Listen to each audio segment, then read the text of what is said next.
السلام علیکم ورحمۃ اللہ وبرکاتہ۔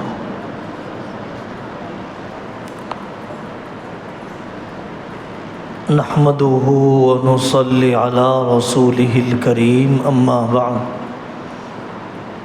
اعوذ باللہ من الشیطان الرجیم، بسم اللہ الرحمن الرحیم۔ خذ من اموالہم صدقۃ تطہرہم، صدق اللہ العظیم۔ میرے قابل احترام بزرگوں، اللہ تبارک و تعالی نے انسان کو مال کی نعمت دی ہے۔ زین للناس حب الشہوات، مال کی محبت بھی دی ہے۔ مال کی نعمت خواہشات پوری کرنے کے لیے نہیں، ضروریات پوری کرنے کے لیے ہے۔ مال ہے ہی خرچ ہونے کے لیے۔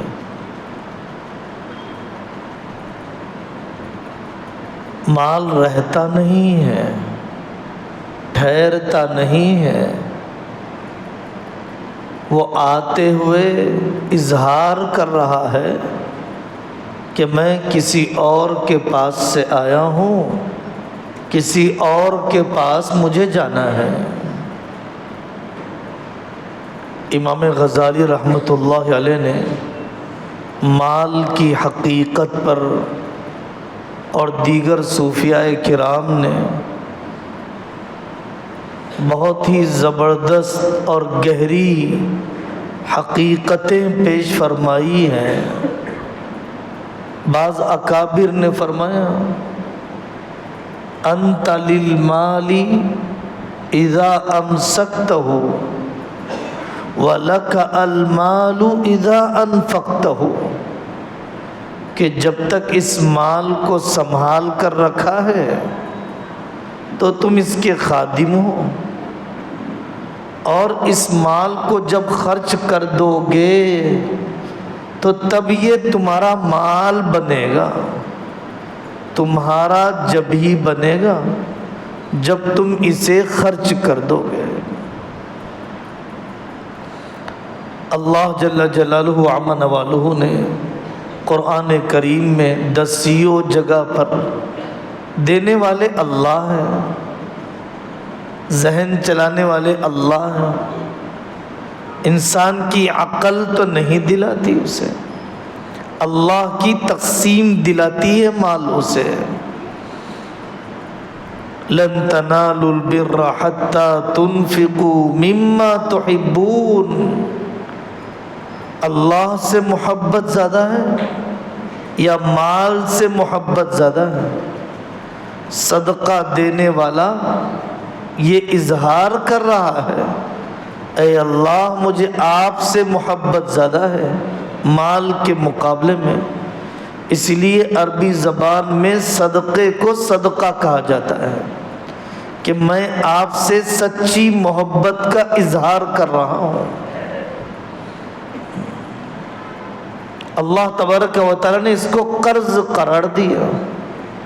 من ذا الذی یقرض اللہ قرضا حسنا، کون ہے جو اللہ کو قرض دے گا؟ انسان کی کیا غفلت ہے، انسان کی کیا بے وفائی ہے اپنے اللہ سے، کیسا ناشکرا ہے۔ جب کچھ نہیں تھا تب بھی اللہ نے دیا، اب ہے تو بھی اللہ ہی دینے والے ہیں، اب جب کچھ نہیں رہے گا تب بھی اللہ ہی پالنے والے ہیں۔ ایک دیہاتی بڑھیا، پورا کھیت ڈوب گیا طوفانی بارش میں، تو وہ آسمان کی طرف دیکھ کر کہنے لگی اپنی جھونپڑی سے منہ نکال کے، اگر یہ کھیت صحیح کٹائی ہوتی تو بھی پالنے والے آپ ہی تھے۔ اب یہ ڈوب گیا تب بھی پالنے والے آپ ہی ہیں۔ بدگمانی ہے انسان کو اللہ سے، خرچ کر دوں گا تو کہاں سے آئے گا؟ کیا خاص رنگ تھا اللہ کے بندوں کا کہ اللہ تبارک و تعالیٰ نے فرمایا کہ جو اللہ کے راستے میں دے گا میں اس کو اس کا بدل دوں گا، فَهُوَ يُخْلِفُ، میں اس کا بدل دوں گا۔ تو ایک اللہ والے نے اس آیت کو پڑھا اور یہ کہا کہ اے اللہ مجھے بدل نہیں چاہیے، آپ چاہیے مجھے، آپ کی رضا چاہیے مجھے، آپ کی چاہت چاہیے مجھے۔ بدل کا مل جانا کوئی بری بات نہیں، لیکن نیت کی شفافیت کی بلندیاں، کپڑے میں لپیٹ کر دیتے، خوشبو لگا کر دیتے، جب وہ اللہ کے راستے میں صدقہ کرتے ہیں، میں اللہ کو دے رہا ہوں، کیسے ہو سکتا ہے کہ میں گھٹیا ناقدری والے انداز میں صدقہ دوں؟ وہ دیا کرتے تو ایسے نہیں دیا کرتے، وہ ایسے دیا کرتے، بھائی میرا مال قبول کر لو، میرا مال قبول کر لو، آپ نے لے کر مجھ پر احسان کیا، میں نے دے کر تم پہ احسان نہیں کیا۔ بڑے ظالم ہیں وہ لوگ جو صدقہ دینے کے بعد انتظار کرتے ہیں سامنے والے سے شکریہ کے الفاظ۔ حضرت عائشہ رضی اللہ عنہا نے جب فقیر نے دعا دی تو انہوں نے اس کو بھی دعا دی، وَيُطْعِمُونَ الطَّعَامَ عَلَى حُبِّهِ، ہم تو اللہ کی محبت میں صدقہ دیتے ہیں، ہمیں تم سے دعا بھی نہیں چاہیے۔ دعا لینا کوئی بری بات نہیں ہے، لیکن اپنی نیت کو خالص کرنے کا جذبہ، پیشانی پر شکریہ ادا کرنے کے جذبات، احسان مندی کی لکیریں نہیں دیکھنا چاہتے تھے۔ مقبول بندے جب اللہ کے راستے میں دیا کرتے تھے، میری ضرورت تو 1000 روپے ہے، اللہ نے 10,000 دے دیے، ضرور یہ کسی تک پہنچانے کے لیے دیے ہیں، آخرت کب بنائیں گے ہم؟ دنیا کی ضرورتوں کا بڑا غم ہے، آخرت کے لیے کیا جمع کیا ہے؟ سعودیہ میں رہتا ہے، ہندوستان میں جمع کرنے کی فکر ہے، ہونا چاہیے، جو واجبی ضروریات تکمیل ہونی چاہیے، لیکن کیا اس کا 10واں حصہ بھی اپنی آخرت بنانے پر خرچ کیا؟ جیسے ایک ڈائلیسس کا مریض، اللہ سب کو شفا عطا فرمائے، پیسے دے کر خون صاف کرواتا ہے، اس جذبے سے کبھی زکوٰۃ ادا کی کہ یہ زکوٰۃ میرے مال کو صاف کر دے گا؟ ایک دھوبی سے، ڈرائی کلینر سے کپڑے دھلوانے والا پیسے دیتا ہے کہ آپ نے میرے کپڑے دھو کر احسان کر دیا، معاوضہ لے لو۔ ہم نے مستحق کو صدقہ دیا، شکریہ ادا کیا کہ آپ نے میرا مال قبول کر کے میرے نفس کو دھو دیا بخیلی سے، میرے نفس کو دھو دیا مال کی محبت سے۔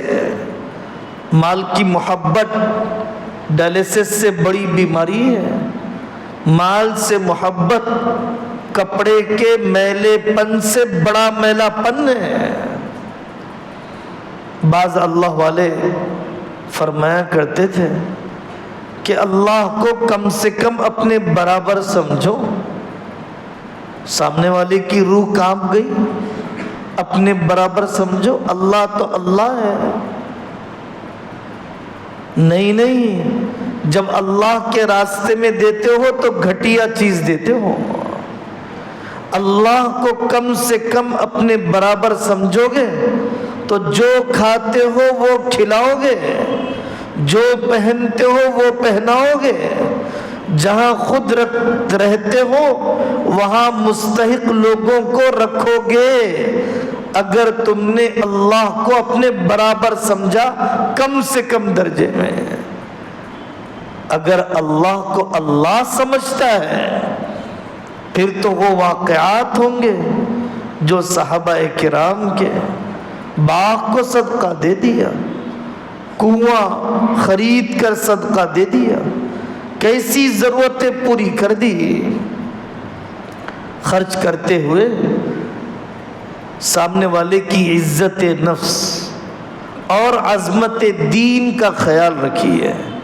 بہت بڑا کام کر رہے ہیں آپ، میں دنیا کما رہا ہوں، آپ بھی دنیا کما سکتے تھے، لیکن آپ نے قوم کا بھلا کر دیا، نسل کا بھلا کر دیا، قرآن کی خدمت کا حق ادا کر دیا پوری امت کی طرف سے۔ آپ نے رفاہی کام کتنے بھی کرتے رہیے آپ، مدارس کا کوئی بدل نہیں ہے، مدارس کا کوئی الٹرنیٹ نہیں ہے، ترجیحی تقاضا ہے مدرسے، مکتب ہی سے امت ارتداد سے بچے گی، مکتب کی تعلیم ہی سے ایمان کا بیج بچوں کے دل میں بویا جائے گا۔ اللہ کے لیے بچوں کی اسکالرشپ کا چندہ کرتے ہوئے مدرسوں کے مقام کو نہ گھٹائیے، مکاتب کو بے وزن نہ کیجیے، رمضان میں راشن کٹس تقسیم کرتے ہوئے دین کے اس تعلیمی تقاضے کو نظر انداز کرنے کا عادی نہ بنائیے۔ خرچ کرنے کی جگہ کچھ اور ہے، ہم کسی اور جگہ خرچ کر رہے ہیں۔ 1 کروڑ کی مسجد 24 گھنٹے میں 15 آدمی بھی نہیں نماز پڑھنے والے ہیں۔ رمضان آ گیا، زبردستی قالینیں بدلی جائیں گی، جانماز نہیں لائی جائے گی، لاکھوں کا رنگ روغن پینٹ کرایا جائے گا، لیکن مکتب کی تنخواہ نہیں دی جائے گی۔ رمضان کے استقبال کا کوئی درس، کوئی سبق، کوئی اصلاح معاشرہ کی مجلس، اپنی ماں بہنوں کے لیے کوئی درس تفسیر کا حلقہ نہیں لگایا جائے گا۔ خرچ کرنے کی جگہ کچھ اور ہے، تلاش تو کیجیے۔ دروازے پر جو آ جائے آنسو بہا دے، قابل رحم چہرہ بتا دے، اپنی جیب ہلکی کر دی، نہ کسی تنظیم کے پاس جا کر تفقد کیا، نہ کسی علاقے میں جا کر دیکھا، نہ کسی ادارے کی خدمات سے واقف ہوئے۔ کون دے رہا ہے ان فراڈیوں کو؟ کون دے رہا ہے ان دھوکے باز لوگوں کو؟ ہم ہی تو دے رہے ہیں۔ ہم نے حقارت کے بغیر دریافتی نہیں کی ہے۔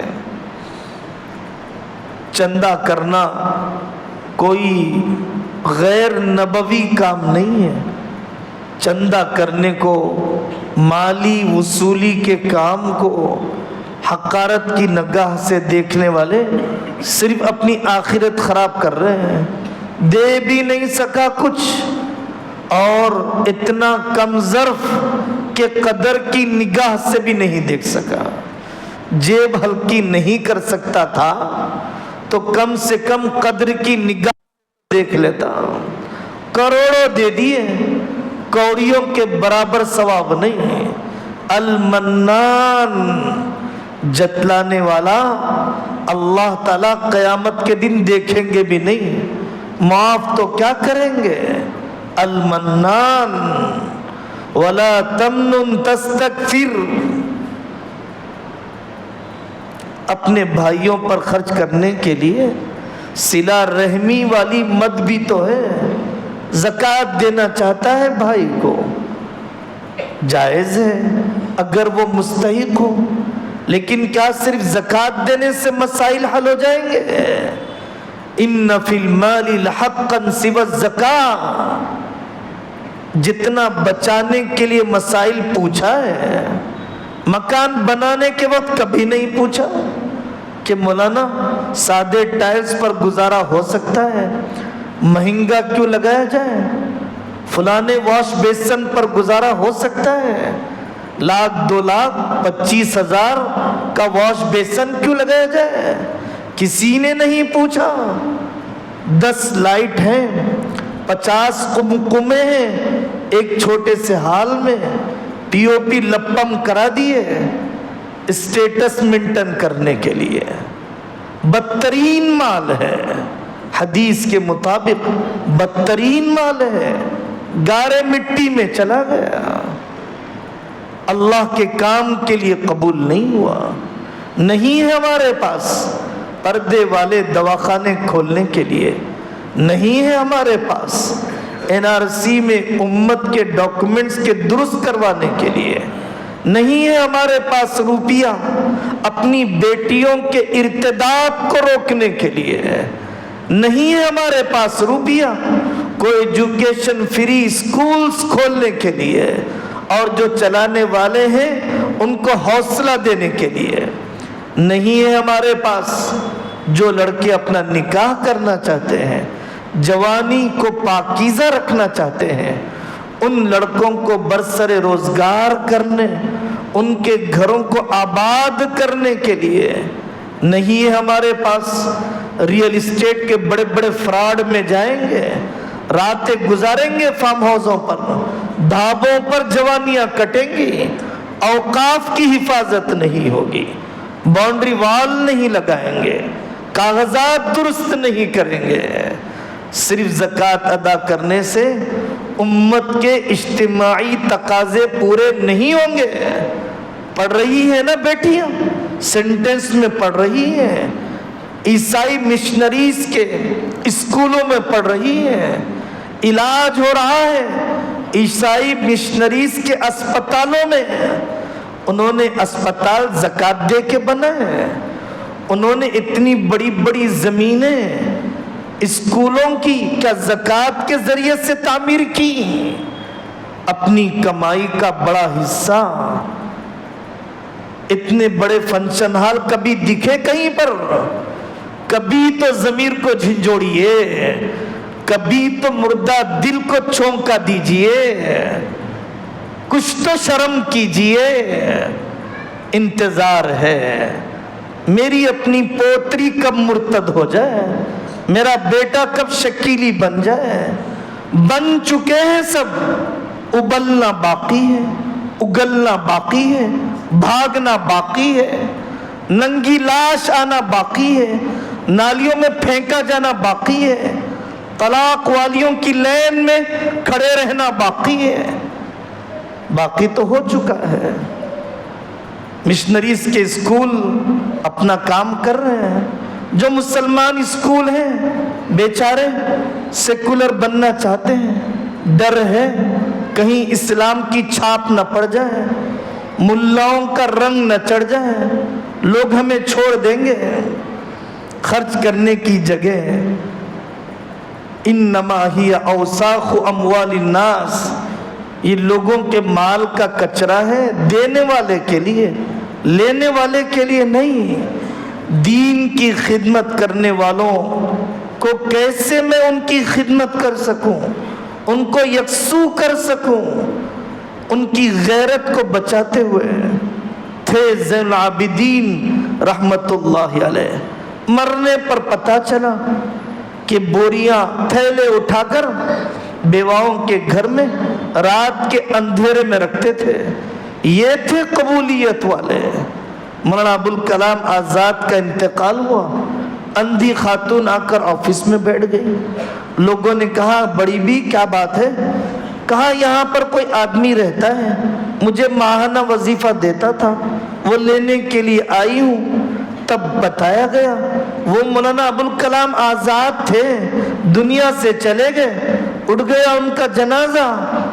ایسے چھپا کر کرنے والے تنظیموں کو ضرورت ہے تو کسی کی غیرت کا خون تو نہ کرو، غریب تو ہوں بے غیرت نہ بنو، غریب تو ہے غربت کا طعنہ تو نہ دو۔ میرے بھائی، آپ اس طرح سے خرچ کر کے نہ اپنی روحانی ترقی کا انتظام کر رہے ہیں، نہ ہی قوم کی حقیقی ضرورت کی تکمیل کر رہے ہیں۔ مسلمانوں نے عجیب خرچ کیا، کیسے دواخانے، کیسے دارالحکمت، کیسے عثمانیہ، کیسے حمیدیہ، بھوپال میں بڑا دواخانہ حمیدیہ، کیسے بڑے بڑے قبرستان، کتنے فراغ دل تھے ہمارے آبا و اجداد، کتنے اللہ کے راستے میں خرچ کرنے کے سلسلے میں کھلے ہاتھ کے لوگ تھے ہمارے آبا و اجداد۔ عمر بن عبدالعزیز رحمت اللہ علیہ نے ایک جگہ پر دارالدقیق بنا دیا، کھانے کا سامان رکھ دیا، جو ضرورت مند ہو آ کر لے لیں، سواریاں رکھ دی۔ عمر بن عبدالعزیز رحمت اللہ علیہ نے ایک علاقے سے دوسرے علاقے جانے والے مسافر کے لیے راحت پہنچ جائے، اعلان کر دیا حضرت عمر نے کہ کوئی اندھا بوجھ نہ بن جائے، اپنے سرپرستوں کے لیے اسلامی ریاست مسلمانوں کا بیت المال ان کی ضرورت کو پورا کرے گا، اجنبی اندھوں کے لیے انتظام۔ ہمیں تو کورونا کی بیوہ بھابھی کا نکاح کرنا نہ ملا، ہمیں تو اپنی سگی بیٹیوں اور سگی بہنوں کو جو کورونا میں بیوہ ہو چکی، سڑ رہی ہیں 30 سال کی عمر میں، تڑپ رہی ہے 35 سال کی عمر میں، گھٹ رہی ہے 40 سال کی عمر میں، ہمیں اپنی بیواؤں کا غم نہیں ہے، ہم دوسری قوم کی بیواؤں کے لیے کیا کریں گے؟ چٹوروں پر لگ رہا ہے؟ نہیں لگ رہا ہے، بہت سے مستحقوں پر دریافتی نہیں کی، سروے نہیں کیا، پوچھا نہیں ماہروں سے۔ مسافر خانے بڑے بڑے تصدیق نامے دیکھنا چاہیے۔ مفتی شفیع صاحب رحمۃ اللہ علیہ فرماتے تھے مدرسہ چلا رہے ہیں، کوئی دکان نہیں کہ زبردستی چلائے، قوم اگر تعاون کرے گی تو چلائیں گے، پڑھائیں گے بھی یہی علماء، سنائیں گے یہی علماء، فکر مند کریں گے یہی علماء، اور فنڈ ریز کرنے کے لیے پھریں گے بھی یہی علماء۔ ہم کیا کریں گے؟ ایگزامینر بن جائیں گے، تان و تشنی کریں گے، گھٹیا نگاہوں سے دیکھیں گے۔ کیسی بدترین قوم ہے یہ، کتنا بدقسمت ہے یہ کہ جس کو چند آنسو نہ چمڑی لگی نہ دمڑی لگی، کیا لگائے اللہ کے دین پر سوائے زبان زوری کے، سوائے بڑی بڑی مجلسوں کے؟ ٹٹولنے کی ضرورت ہے۔ قاری طیب صاحب رحمت اللہ علیہ نے اعلان کر دیا ایک مرتبہ، بھائی بجٹ کی کمی ہے، اگر قوم دے گی ہم باقی طلبہ کو رکھیں گے، اگر قوم نہیں دے گی بھیج دیں گے ہم طلبہ کو، وہ اپنا کر کے کھا کے جی لیں گے، تمہارے پاس عقل ہے ان کے پاس بھی عقل ہے۔ قوم ذمہ دار ہے ان مکتبوں کے اجڑنے کی، قوم ذمہ دار ہے ان مدرسوں کے غیر مؤثر ہونے کی، اور وہ دھوکے باز بھی ذمہ دار ہے جو کسی اللہ والے کی نگرانی میں اپنے ادارے نہیں چلا رہے ہیں۔ باہر ملکوں میں کتنا پیارا طریقہ ہے، کمیٹی چندہ کرتی ہے، تعارف کراتی ہے، ڈبہ باہر رکھا جاتا ہے، گن کر لکھا جاتا ہے، حوالے کیا جاتا ہے۔ آپ آئے حضرت، ہماری مسجد کی طرف سے چھوٹی سی یہ خدمت قبول فرما لیجئے۔ ہم بعض دیہاتوں میں گئے، گزشتہ دنوں میں ایم پی کے بعض گاؤں میں گئے، لوگوں نے بتلایا یہاں ملک بھر کے سفیر آتے ہیں، کوئی خالی ہاتھ نہیں جاتا، ہم نے اپنی مسجدوں میں ضیافت کا انتظام کر رکھا ہے، چندہ نہ دو، مسافر ہونے کا خیال تو کرو، عالم دین ہونے کا اکرام تو کرو، حافظ قرآن ہونے کا لحاظ تو کرو، پردیسی ہونے پر ترس تو کھاؤ۔ کتنی بے شرمی ہے، کتنی بے شرمی ہے۔ میرے محلے میں، میری مسجد میں پردیسی آیا ہے، سحر کھانے کے لیے ہوٹل جا رہا ہے، افطار کھانے کے لیے ہوٹل تلاش کر رہا ہے۔ کیا کر رہی ہے ہماری مائیں؟ ہماری بیٹیاں 2 روٹیاں نہیں دے سکتی ہیں۔ یہ قوموں کے اخلاقی زوال کی علامت ہے، اقدار کے دیوالیے پن کی علامت ہے، معاشرے کے زوال کی طرف جانے کی علامت ہے۔ اللہ کے نیک بندے چونٹیوں کو ڈال رہے ہیں، میری پڑوسی ہیں یہ چونٹیاں، تو کم سے کم روٹی کے ٹکڑے تو ڈال دو۔ رحم آ گیا بے زبان مخلوق پر، ہمیں رحم نہیں آیا اپنے دینی اداروں پر۔ چھوڑ کے مر گئے لاکروں میں، چھوڑ کے مر گئے مقدمے بازیاں، چھوڑ کے مر گئے بڑی بڑی جائیدادیں بے نامی کی، کچھ پتہ نہیں ہے کون وارث بنے گا ظالم حکومتوں کے سوا، معاملات کی صفائی نہ ہونے کی وجہ سے، لکھت پڑھت کے نظام کو نہ جاننے کی وجہ سے۔ آخرت بنا لو، اپنی آخرت بنا لو، چھوڑ کر جانا ہے۔ نفل صدقے کی مقدار متعین کرو، نفل صدقہ 5%، 10%، اللہ توفیق دے دے قبر کے قریب ہوتا جائے 50%، آخرت بن جائے گی، نسلوں کی اللہ حفاظت کر دیں گے، بیماریوں سے شفا دیں گے، سب کی حفاظت صدقے کے ذریعے سے، بری موت سے حفاظت۔ بادروا بالصدقۃ فإن البلاء لا يتخطاها صدقۃ السر تقی میتۃ السوء۔ اللہ تعالی ہم سب کو توفیق عطا فرمائے، جان و مال کی صلاحیتیں ضائع کرنے سے اللہ ہم سب کو پناہ عطا فرمائے۔ وآخر دعوانا ان الحمد للہ رب العالمین۔